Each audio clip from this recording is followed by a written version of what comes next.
Okay friends, so today the tractor, it broke down. When I say broke down, the wheel came off. Apparently the bearings and the balls fell out. Happens with age.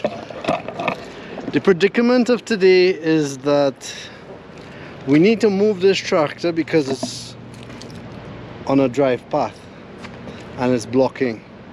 So we want to put the tractor onto this jack and then move it further up. This is Sean, not knowing what he's doing.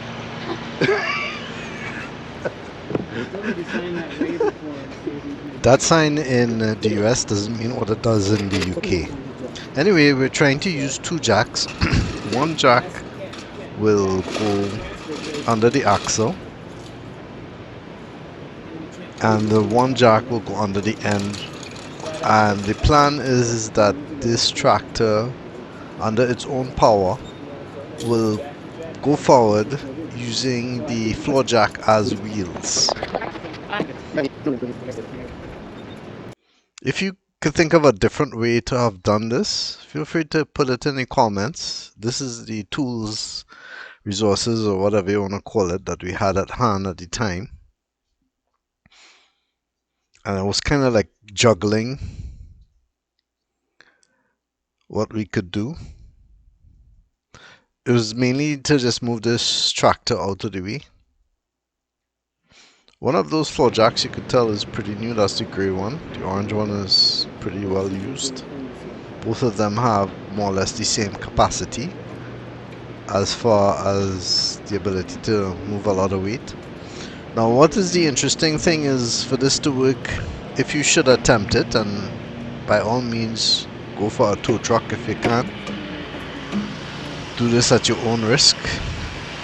First of all, it's not likely that you would have access to two floor jacks, but in the event that you do, make sure to use the one with the wheels that can handle the surface that you're rolling it on.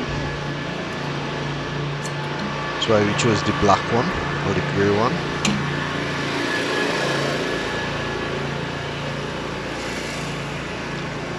It's also good to show you by the end of this video just how tough these floor jacks are.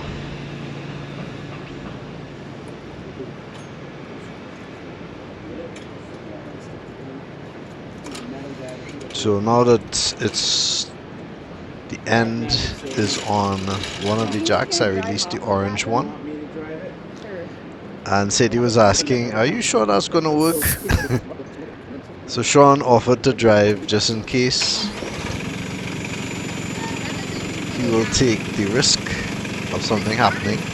I'm gonna stand to the side because if for some reason this doesn't work and that jack, I don't know, just pushes off to the side or something, then it could either spit it out. In other words, the weight of the tractor could just push out that floor jack at any direction, or the tractor itself could come right down to the ground. I don't want to have my feet or limbs anywhere near that.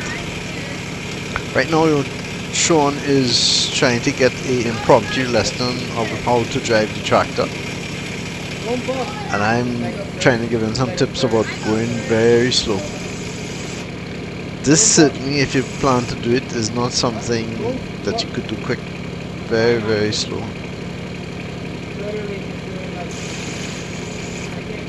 But who knows, it may happen. I have seen something like this happen a lot to vehicles. And oftentimes they will just leave the vehicle right there because they just don't know how to move it.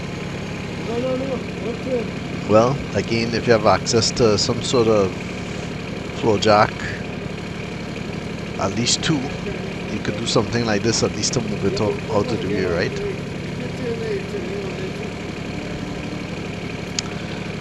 So Sean was trying to turn in order to get it away from the fence, but I was advising not to do that because then it would just come off of the jack. This is all a big experiment. First time we're trying this. It's not like we did this before and we set ourselves, oh, let's try it again because it was the first time. No, this is the first time for us. So far the jack seems stable.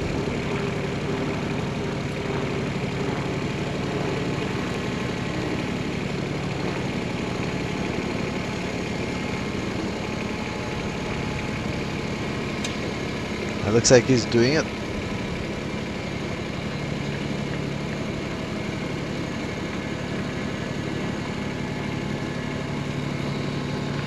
Sean was driving slow enough that it was able to be stable on the floor jack, and that floor jack is taking real pressure because if you notice, it's not even moving straight. It's sort of twisted at an angle, but it's still going forward. At least it's allowing the tractor to move. Very good. Get past this panel so this isn't sticking out. We got plenty of. That's good. And looks like we did it. I think that's about as far as we can go anyway. Miracle of floor jacks. Okay, so using two jacks, one to lift the axle up and the other to slide. We got it move over and away from that driveway. What we're going to do now is put some 2x4s, blocks or something under there so that we can release this jack until that end can be repaired.